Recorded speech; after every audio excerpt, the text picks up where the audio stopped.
The results are in for yet another week of RTNs, and after this week, another hero is again on the precipice of reaching the Living Legend status. So let's go ahead and take a look at what we can see. This, by the way, was the data for week 3.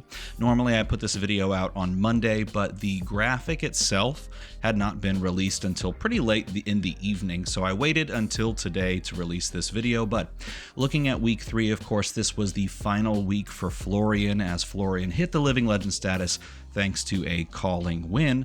But right behind him was Acilio and Verdance and KO, with Marionette rounding out the 5 spot. So let's go ahead and throw up the graphic for week number 4, and it looks like this, with they made it a lot harder to read because they put like everyone that got 1 win listed there on the side. But Verdance, Thorn of the Rose, charges back forward.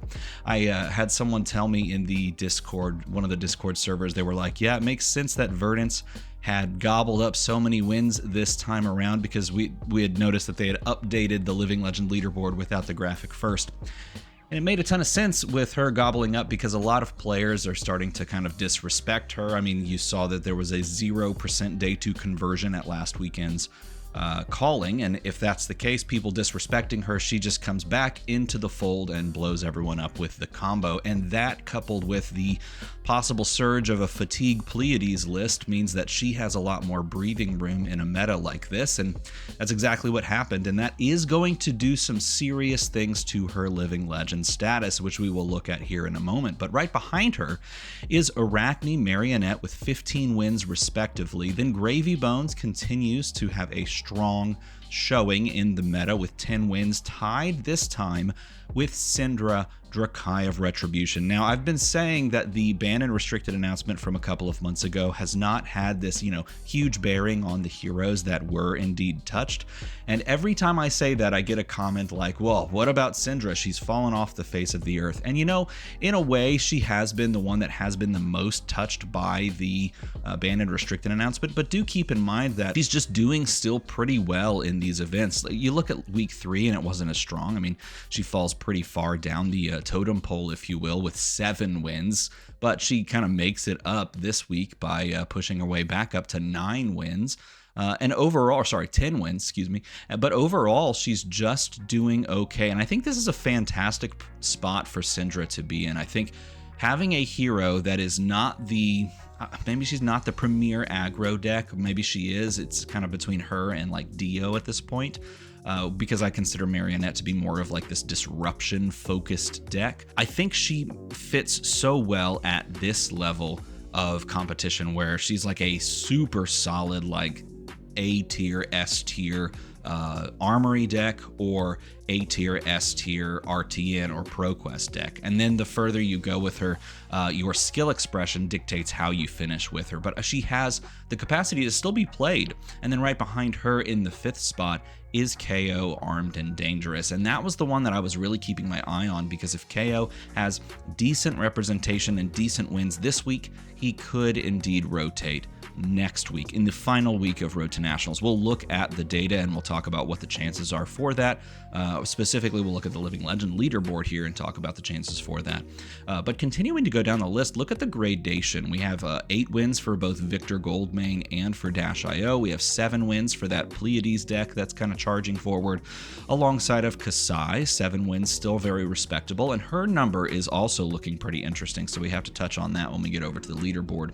And then Acilio falls down a little bit with 6 wins only, Fang at 4, Jarl at 3, Prism still making her way, the workman's way to Living Legend status with 3 respectable wins.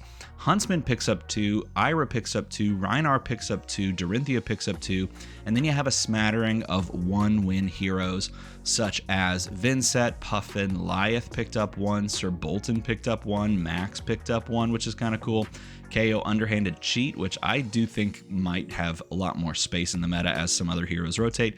And then Slippy rounds out the top whatever this is of the most winning heroes in Road to Nationals week 4. So let's go ahead now and take a second to look at the Living Legend leaderboard. So as we said, there's some shakeups and some movements really in this Living Legend leaderboard. KO is actually sitting at the exact same number of points 2 weeks ago that Florian was the week he went. So this 936 mark could be indeed crossed by KO Armed and Dangerous in 1 week, which is kind of cool to think, because KO could indeed go this last weekend, like one more week of events. If people got together and played KO Armed and Dangerous and got some results, he certainly could hit that living legend mark. Do I think it's going to happen? I actually don't think it's going to happen. I think KO Armed and Dangerous is not going to hit the living legend point. I don't think he's going to get to that requisite 1,000 points. I think this week he needed to have more results. Outside of him getting one of those big wins, which is just really hard to imagine with some of these other heroes doing so well. Outside of one of those, I don't really see KO crossing the finish line this time, but I do think that he would immediately cross the finish line once we get to ProQuest season, which is going to start up rather soon. Keep in mind, ProQuest season, I think, starts February 21st, and it is a mixed format between Silver Age and Classic Constructed. So I do think that if he doesn't exit like I don't expect him to exit. If he doesn't, he's going to exit in ProQuest season. So we maybe have about 3 weeks to hang out with KO Armed and Dangerous before he exits the format. If for some reason Prism gets some really strong cards from Compendium of Wraith, she could exit fairly soon, but I actually think she's going to get lapped. She's going to get passed up by Verdant's Thorn of the Rose. The amount of points that Verdant's got is pretty mind-boggling this season. Like, the Super Slam season is a long season, of course, but having 609 points gobbled up over the course of this long season is massive. And you saw the results from this past week. Those aren't, this massive jump, but she went up like 100, I think it was 100 points from last time I made this video, which was like 8 days ago. So you can go back and look at the chart then, because I put it up to this week. She went up like 100 points, which is a huge jump. If she goes up another 100 points, she has the capacity to be sitting exactly where KO is. So we could see over the next month, once ProQuest season really settles in, KO Armed and Dangerous go, Verdant's Thorn of the Rose go, and Bravo's not. I'm sorry, I got you all worked up. But there could be another hero that goes. Syndra could make a surge as well. Prism, I think, and Syndra are the other two heroes that I'm really looking at to possibly move up this Living Legend leaderboard, and I definitely expect KO and Verdant's to both hit the Living Legend status, which is going to be kind of crazy. Now, also, I wanted to point this out. Kasai has now crossed well over the halfway point, sitting at 675 points, and a lot of those points, maybe not a lot, maybe that's not the right word, over half of those points, let's just put it that way, have come in the last couple of weeks and months, with players taking her to battle-hardened finishes. You've got Shoma that picked up a battle-hardened, I think it was a battle-hardened win, or was it calling? It was either a battle-hardened or a calling. But you also had Chris Iali do the same thing, take her to a battle-hardened win. Those gobble up some points, and then you couple that with her decent showing in these RTN seasons, and she's actually moving at a decent pace as well. I don't think she's going to rotate. Maybe at the end of this year, unless she surges in popularity or strength with some of these new pin cards. I don't think she's going to be moving, but Victor Goldmane also at a decent clip at the 600 point. There are still a lot of heroes, though, that you can invest in early and play a lot. Dio is still sitting under 500 points. She's super safe to jump in on and play around with.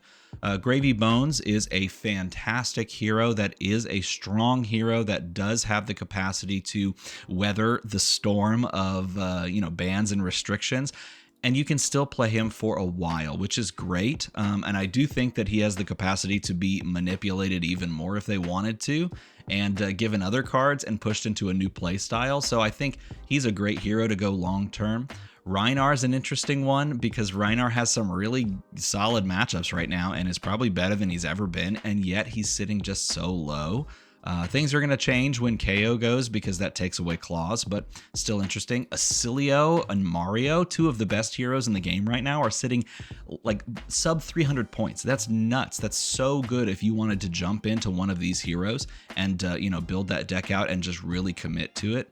Vincent has been charging on recently along with Jarl, and I would even put Fang in here. These are three heroes that I think are sitting in the wings waiting for their moment to really be good, and are all sub 200 points. And then you've got some heroes down here that are going to need some help to really surge forward, but you can definitely commit to early. I mean, like, look, Pleiades already showing that having some deck building, innovation, that's the right word. Some deck building innovation allows for her to be successful. So there's some of these more recent heroes like Puffin and Pleiades and KO Underhanded Cheat that I think have the moment in the sun on the horizon. There's opportunities. So there are going to be heroes that are going to be rotating soon. I think these three right here, and I think Syndra are the four that I'm looking at that could rotate very soon.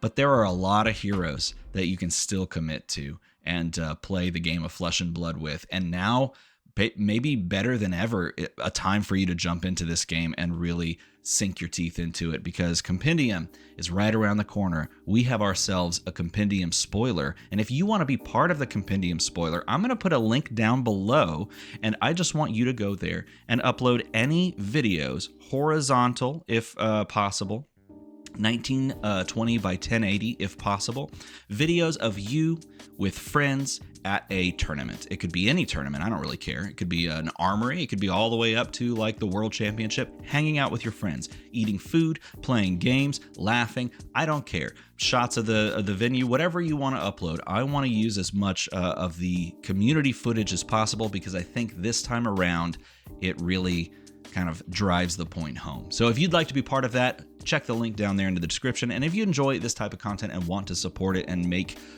more of this come out, make the number. Go to the other number. As always, everybody, thanks for watching.